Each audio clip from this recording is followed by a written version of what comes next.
Hi guys, how are you?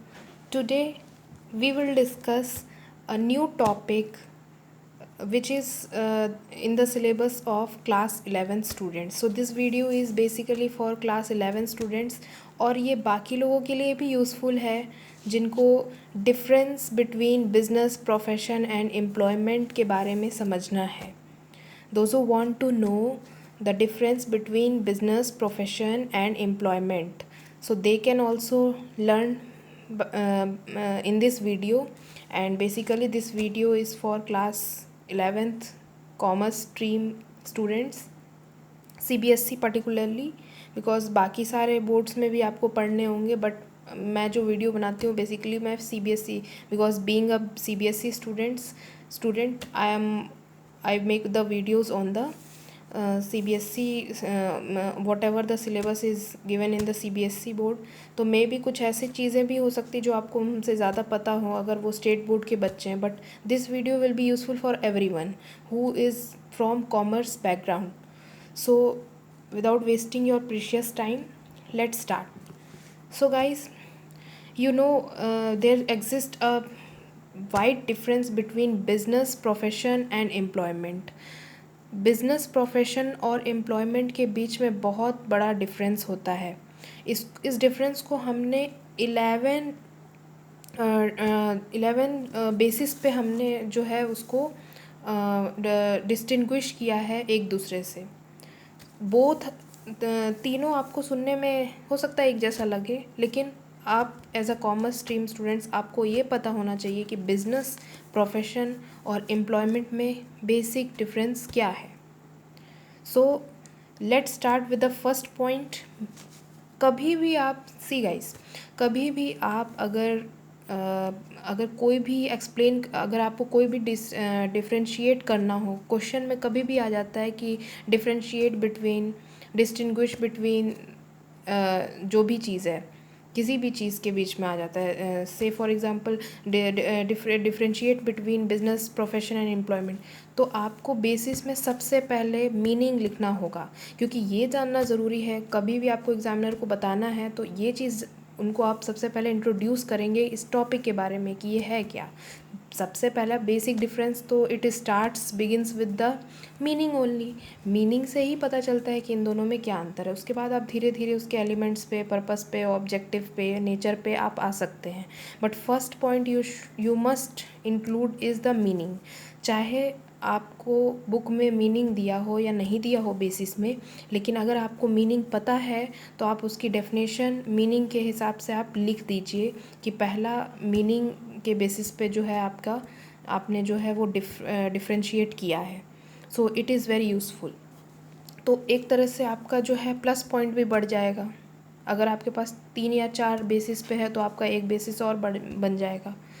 तो generally book में तो 10 बेसिस दिया था, but I included 11th just because of the 10 basis नहीं दिया था, उससे भी कम दिया हुआ था. I think 7th and 8th basis. But examples और मीनिंग, ये दो चीज़ बहुत इंपॉर्टेंट है गाइस. आप एग्जाम्पल भी दे दिया कीजिए और आप मीनिंग भी लिख दिया कीजिए. इससे होगा क्या कि आपके जो है बेसिस भी बढ़ेंगे और आप थोड़ा सा आपका जो है एग्जामिनर थोड़ा सा इम्प्रेस हो जाएगा. अब ये मैं नहीं बोलती कि आप अपने मन से कुछ भी इंक्लूड करिए, बट इतना ज़रूर बोलूँगी कि मीनिंग और एग्जाम्पल बोथ आर नेसेसरी. वो भी आपको एक तरह से डिस्टिंक्शन में काम आता है. तो मैं आपको सबसे पहले first let start with the meaning. मैं आपको बताना चाहती हूँ कि मीनिंग से क्या डिफरेंस है. So business refers to the economic activity of buying and selling goods and service with the aim of earning profits. So guys, business जो होता है वो एक इकोनॉमिक एक्टिविटी है जो कि बाइंग और सेलिंग से डील करता है गुड्स और सर्विसेज के. Buying and selling goods and services. It is also an economic activity of buying and selling goods and services with the aim of earning profits. सो जहाँ प्रॉफिट की बात करती गई, इट मीन्स क्लियरली अंडरस्टूड ये business है. Business में profit inclusion होना चाहिए, बाइंग एंड सेलिंग एक्टिविटी होनी चाहिए. एंड ऑल्दो इकोनॉमिक एक्टिविटी तो तीनों हैं, ये भी इकोनॉमिक एक्टिविटी है, प्रोफेशन भी इकोनॉमिक एक्टिविटी है, एम्प्लॉयमेंट भी इकोनॉमिक एक्टिविटी है, क्योंकि तीनों तीनों जो है both all the three are performed for the earning purpose, but the basic difference is that it is for earning profit, and there the activity of buying and selling is exists in the business. So this is the difference, this is the business meaning. Now next one is profession meaning. What is the meaning of profession? Profession refers to the specialised body of knowledge, आपको यहाँ दिख रहा है specialised body of knowledge which can be acquired through educational qualification, यानी कि आपको उसके लिए एजुकेशन लेनी पड़ेगी। बिजनेस में तो आप एजुकेशन नहीं भी लेंगे तो कोई भी, आप देखते हैं कि कोई भी छोटा मोटा कैपिटल इन्वेस्ट करके अगर वो इलिटरेट पर्सन भी है तो वो अपना स्टार्ट करता है। बहुत ज़्यादा पढ़े लिखे बिजनेस जो छोटे मोटे सोल प्रोप्रिएटरशिप हैं तो वो सब उतना पढ़े लिखे उतना नहीं होते, तो आपका बिना क्वालिफ़िकेशन का भी चल जाएगा। थोड़ा बहुत पढ़े लिखे होते हैं, क्वालिफ़िकेशन से उनको मतलब नहीं होता, बट यहाँ क्वालिफ़िकेशन के थ्रू ही प्रोफेशन में आना होता है। जितने भी डॉक्टर्स हैं, चार्टर्ड अकाउंटेंट्स हैं, लॉयर्स हैं, they all having the specialized body of knowledge through educational qualification, and in which entry is restricted. सबसे बड़ी बात प्रोफेशन की ये हो जाती है कि यहाँ पे एंट्री रेस्ट्रिक्टेड होता है, यहाँ पे एंट्री नहीं होती है, ठीक है। यहाँ एंट्री हर कोई को नहीं मिलती है, जो भी चाहे चले जाए ऐसा नहीं है। उनको एक कोई ना कोई एग्ज़ाम पास आउट करना होता है which is conducted by the professional body of that particular profession. किसी भी प्रोफेशन में एंट्री रेस्ट्रिक्शन होता है, और उनको जो भी कैंडिडेट्स हैं अपीयर हो रहे हैं उनको एक एग्ज़ाम से एक एग्ज़ाम कंडक्ट कराती है जो प्रोफेशनल बॉडी होती है उस पर्टिकुलर प्रोफेशन से, तो वो कंडक्ट कराती है एंड आपको उसको पास आउट करना पड़ता है, तभी आप प्रोफेशन एज अ प्रोफेशन आप सर्टिफिकेट ऑफ प्रैक्टिस लेते हैं और फिर आप प्रोफेशनल कहलाते हैं। प्रोफेशनल डिग्री इसी तरीके से मतलब जो है आपको मिलती है और आप प्रोफेशन में आते हैं, तभी माना जाता है कि the person is in profession. बात समझ में आई? क्लियर? तो बिज़नेस और प्रोफेशन में अभी आपने देखा कि बिज़नेस में ऐसा कुछ है नहीं, कोई भी एजुकेशनल क्वालिफिकेशन नहीं है, कोई भी any one can do, but profession में entry is restricted, educational qualification चाहिए और साथ में साथ एंट्री भी रेस्ट्रिक्ट होती है, हर कोई इसमें एंटर नहीं कर सकता। जैसे कि चार्टर्ड अकाउंटेंट का जो भी एग्ज़ाम है वो पास आउट करना होता है every candidate to become a chartered accountant, to practise the chartered accountant as a profession, उनको पास आउट करना होता है, and that exam is conducted by the professional body which is ICAI, Institute of Chartered Accountant of India. उसी तरह CS का भी Institute of Company Secretary of India, CS के लिए करवाते हैं। तो ये सब प्रोफेशन जो है ये इसमें एंट्री जो है रेस्ट्रिक्टेड होता है। Next one, employment. एम्प्लॉयमेंट क्या होता है? एम्प्लॉयमेंट की मीनिंग क्या है? Employment refers to the contract और agreement between the employer and employee about the किसके बारे में? Terms and condition of the employment. ये एक कॉन्ट्रैक्ट है जिसमें एम्प्लॉयर होता है जो कि काम देता है एम्प्लॉय को, जैसे काम करना होता है, इन दोनों के बीच में एक कॉन्ट्रैक्ट होता है। और regarding the employment terms and condition of employment, क्या एम्प्लॉयमेंट टर्म्स कंडीशन क्या है, क्या ज्वाइनिंग से मतलब कब ज्वाइन करेंगे, कैसे वर्क, क्या क्या रूल्स फॉलो करने होंगे, वो सारे कॉन्ट्रैक्ट इसमें होते हैं एम्प्लॉयमेंट में, ठीक है। और क्या क्या उसके अलावा बहुत सारी चीज़ें कॉन्ट्रैक्ट में होती है related to pay scale, related to anything, मतलब एम्प्लॉयमेंट कंडीशन से जो भी रिलेटेड है, पे स्केल से रिलेटेड है, लीव रूल से रिलेटेड है, वो सारी चीज़ें इसमें एम्प्लॉयमेंट में होती है। तो ये एक कॉन्ट्रैक्ट टाइप का हो गया। सो ये एक इकोनॉमिक एक्टिविटी, ये भी इकोनॉमिक एक्टिविटी, ये भी इकोनॉमिक एक्टिविटी, बट ये जो है buying and selling of goods and services for earning profits है, ये है एक specialised body of knowledge through educational qualification, and entry is restricted. And this one is the contract agreement between the employer and employee about the terms and condition of the employment. तो आपको I hope meaning clear हो गया है. Next point of difference is mode of establishment. Guys, mode of establishment जो होता है business में, entrepreneur decision and other legal formalities in case of a company organisations. अगर कंपनी सेटअप कर रहे हैं तो वो तो एक कॉरपोरेशन है, लीगल एंटिटी है, एक बड़े स्केल पे हो गया, तो उसमें जो है लीगल फॉर्मेलिटीज़ की ज़रूरत होगी.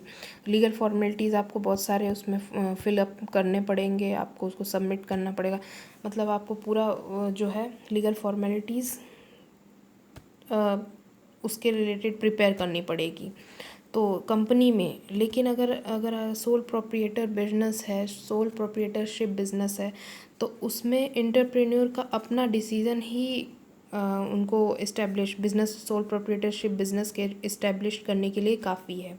उसमें कोई लीगल रिक्वायरमेंट्स उतना नहीं होता है. लीगल फॉर्मेलिटीज़ की थोड़ी बहुत लीगल फॉर्मेलिटीज़ होती है, और फिर जो एंटरप्रेन्योर है वो अपने डिसीजन से बिज़नेस स्टार्ट कर सकता है. तो इस तरह से इस्टेब्लिशमेंट होती है.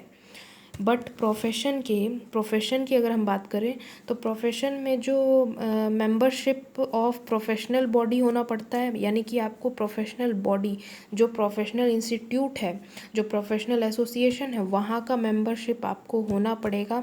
एंड सर्टिफिकेट ऑफ प्रैक्टिस ज़रूरी है, उसकी ज़रूरत है. अगर आप सीए हैं तो सीए का मेंबरशिप आईसीएआई जो है प्रोफेशनल बॉडी, उसमें आपका मेंबरशिप होना चाहिए, आप उसमें रजिस्टर्ड होने चाहिए, और सर्टिफिकेट ऑफ प्रैक्टिस आपको मिलना चाहिए, तभी आप as a CA profession practice कर सकते हैं. तो जितने भी और भी प्रोफेशन हैं उसमें भी लॉयर है तो लॉ भी एक प्रोफेशन है, तो लॉयर को भी एक मेंबरशिप होना होगा बार काउंसिल का. इंडिया में हम पर्टिकुलरली देखें तो बार काउंसिल का मेंबर होना पड़ेगा, तो और सर्टिफिकेट ऑफ प्रैक्टिस रहेगा. तो ये चीज़ प्रोफेशन में होती है, मेंबरशिप की ज़रूरत और सर्टिफिकेट ऑफ प्रैक्टिस की requirement. Membership of professional body and certificate of practice, इसकी ज़रूरत होती है यहाँ प्रोफेशन में. बट इसमें आपको मैंने बताया कि एंटरप्रेन्योर्स डिसीजन होगा, और अगर कंपनी ऑर्गेनाइजेशन फॉर्म कर रहे हैं तो लीगल फॉर्मेलिटीज़ की ज़रूरत होती है. Then come to employment. Mode of establishment क्या है? सिर्फ बहुत ज़्यादा आपको कुछ नहीं करना है, सिर्फ अपॉइंटमेंट लेटर और सर्विस एग्रीमेंट चाहिए.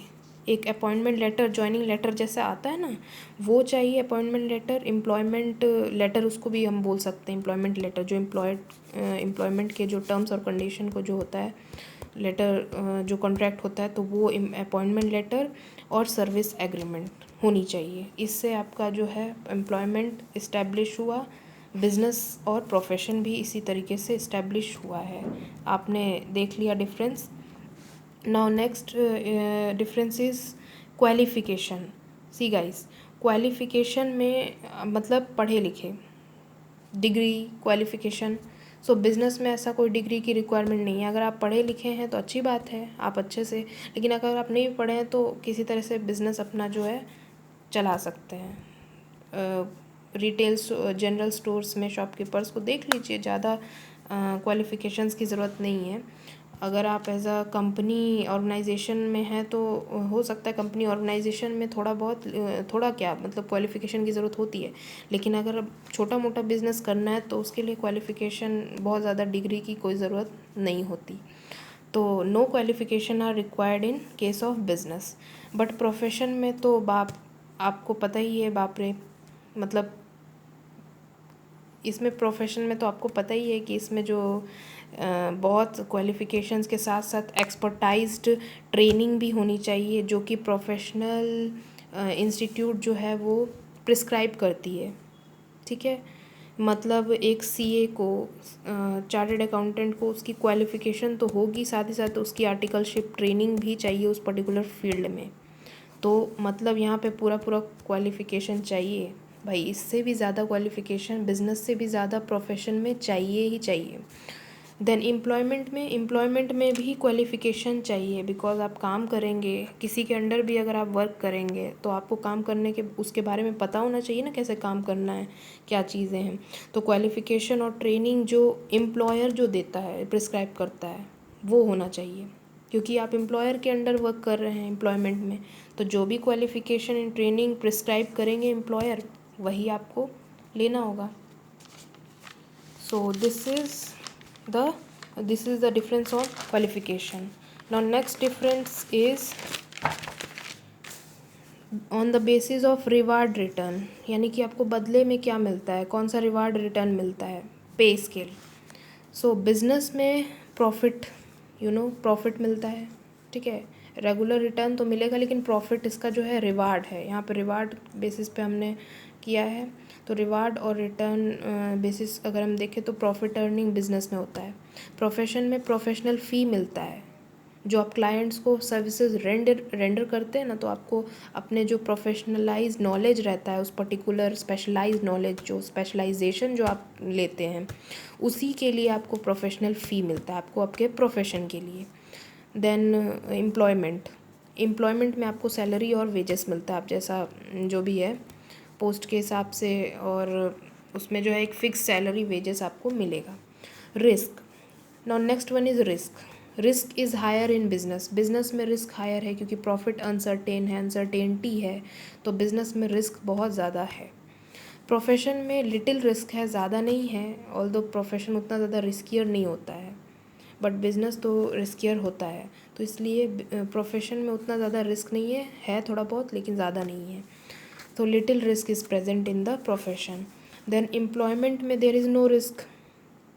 काहे की रिस्क होगी, जब हमको किसी के अंडर काम करना है तो हमको किस चीज़ का रिस्क है, मेरा खुद का अपना कुछ नहीं लग रहा, ना कैपिटल है ना कुछ है, ना मैं खुद का डिसीजन ले रही हूँ, तो मेरा किस चीज़ का रिस्क होगा। बट बिज़नेस में तो रिस्क होगा ही, और प्रोफेशन में भी थोड़ा बहुत हो सकता है रिस्क, बट एम्प्लॉयमेंट में तो हमें किसी के अंडर काम करना है और हमें फिक्स्ड सैलरी अर्न करना है, तो काहे की रिस्क हमको लगेगी, कोई रिस्क नहीं है, no risk is present at all.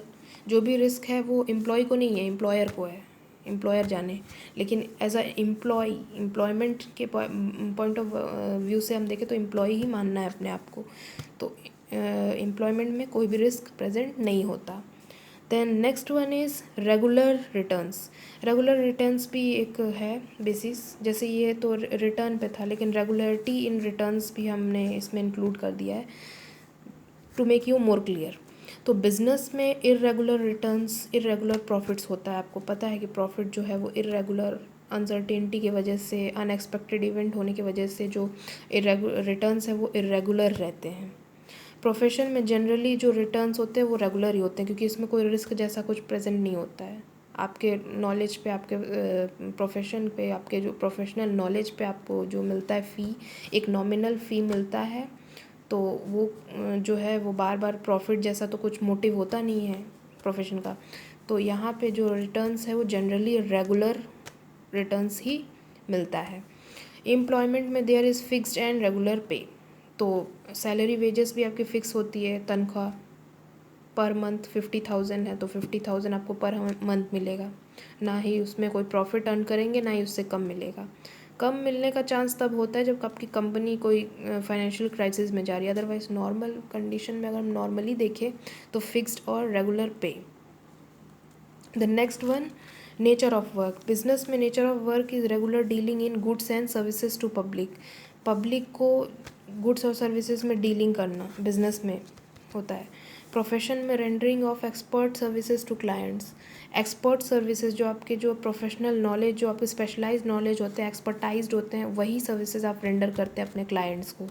और एम्प्लॉयमेंट में जो है performing work as per the service, जो वर्क, जो कॉन्ट्रैक्ट, जो एग्रीमेंट में जैसे काम रूल्स दिया है उसी के अकॉर्डिंग जो है अपना वर्क परफॉर्म करना।